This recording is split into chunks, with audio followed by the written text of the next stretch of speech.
आज देवी द्रौपदी रोने लगी, कहने लगी, पांडवों ये तुमने क्या किया? एक पति अपनी पत्नी के लिए प्राणों की बाजी लगा देता है, मेरे तो 5 पति है, लेकिन ऐसा क्या हुआ जब तुम हमारी रक्षा करने में असमर्थ हो? भीम को क्रोध आया, लेकिन धर्मराज ने कलाई पकड़ ली, भैया इस समय मर्यादा में है हम और आप। धर्मशास्त्र देखा जाए तो दुर्योधन का पड़ा भारी है, शांत बैठे रहो, यही हमारा कर्तव्य है। उसी समय भीम नीचे बैठे, देवी द्रौपदी समझ गई कि हमारा मान बढ़ाने वाला इस दुनिया में, सब दरबार में कोई नहीं है, अब कन्हैया के अलावा कोई और हमारा सहारा नहीं बन सकता। मुरलीधर को याद किया, एक हाथ से द्रौपदी ने साड़ी पकड़ ली है, दूसरा सर खींचने को तैयार है, एक हाथ ऊपर उठाया गया, कन्हैया अब तेरे बिना मेरा कोई नहीं है, दीन बंधु होनी है देवी द्रौपदी कि ये खींचे जो तन से साड़ी और सब देखती है सारी, सरसारी गई जो सारी गई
देवी द्रौपदी ने ये कहा, कन्हैया ये खिंचे तन से साड़ी समा देखती है सारी, सर सारी गई जो सारी गई लोक लाज।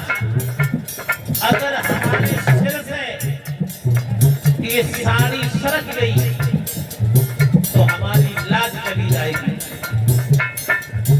लेकिन माताओं आज के जमाने में साड़ी सर पे चढ़ रही है। सौ बोलो जोले ससुर जेठ दिखाता रहे बोले बाजार में देखो माताएं गोलगप्पे की ठेलिया में ढाली में होता हुआ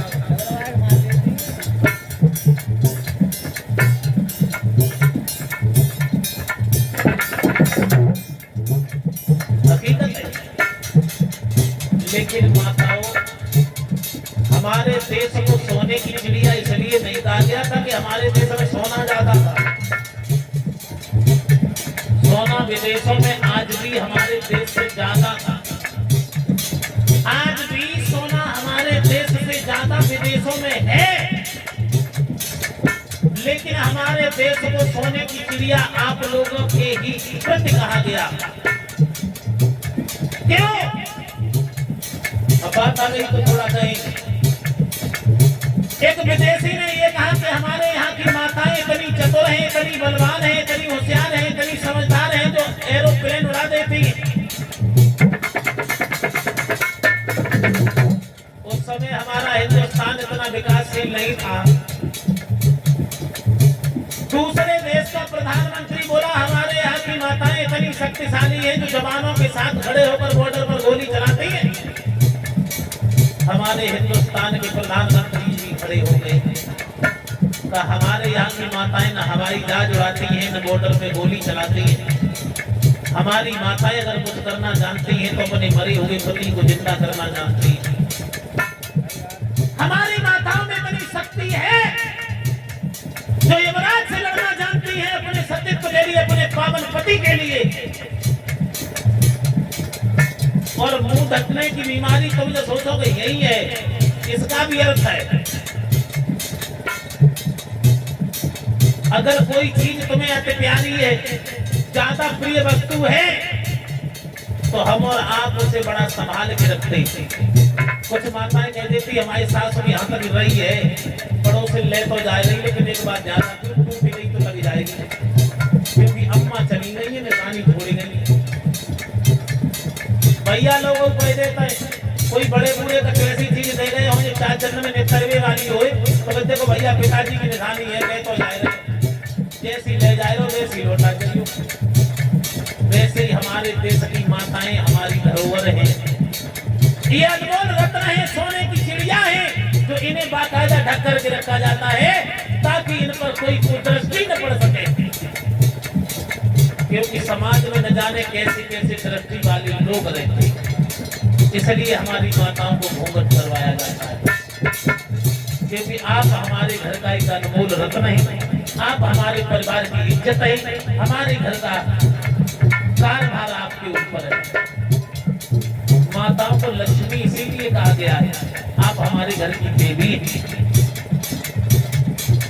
तो ये शर्म न करो तो कबूतर में मोना यहाँ के नहीं, हमक में यहाँ के रहे, और माफ करो अपन ये तो रात तक बढ़िया, हम तो घर चलता ही रात भगवान की दया है। अब एक नई फैशन चली है माताओं की साड़ी बांधने की, अब सब बातें मैं बताइए, और साड़ी समझ में ही ना आते बोली कैसी।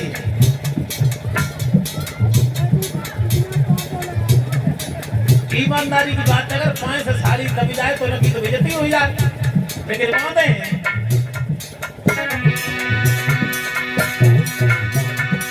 द्रौपदी ने कहा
नरनाथ नर यहाँ बैठे बन के नारी, दुष्टों का दल सबल है निर्बल है सत्यधारी, इसलिए तुम्हें बुला रही है। ताली बजाए सब लोग बोले देवी द्रौपदी ने आराधना की मुरलीधर।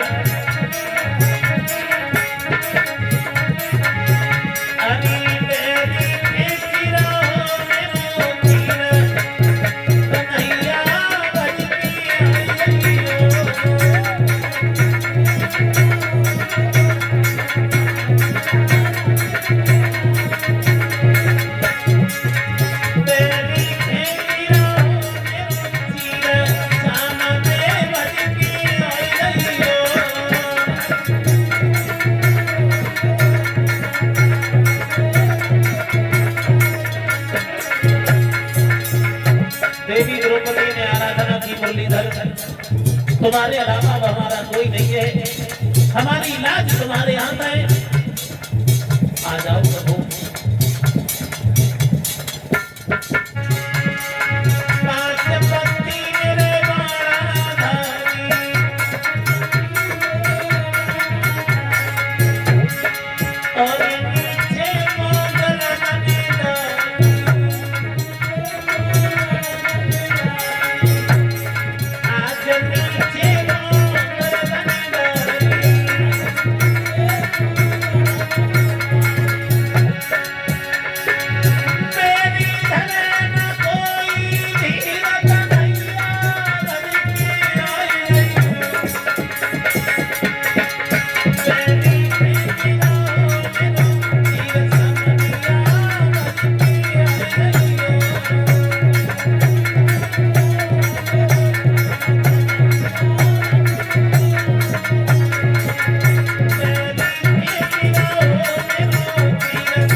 बलवान है लेकिन आज बड़े परेशान है, जो नीचे को गर्दन किए हुए बैठे हैं, धर्म में बंधे हुए हैं। लेकिन एक बात है कन्हैया, तुम्हें क्यों बुला रहे हैं? हारी जाते नदी नदी हारी जाते नेक नाय सूत समाज भी तकरी वारी है। अरे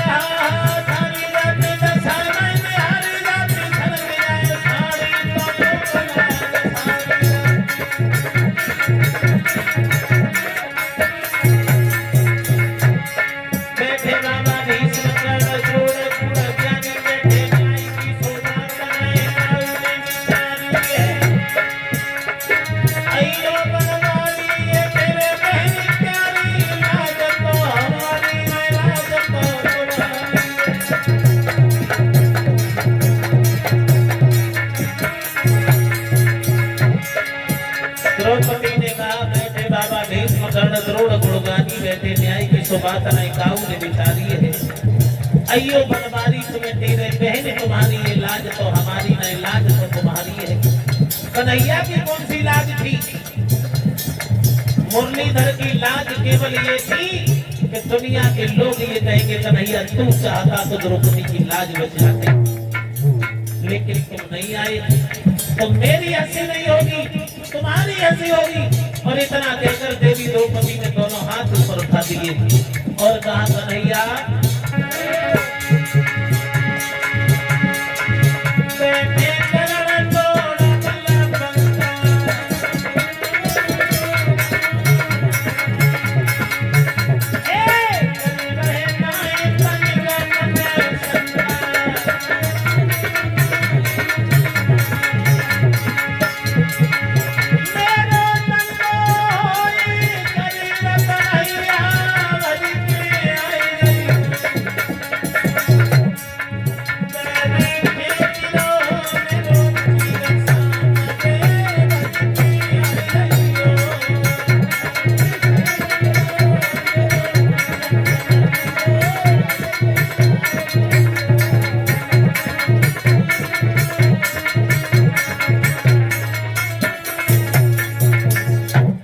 मेरे भैया जैसे ही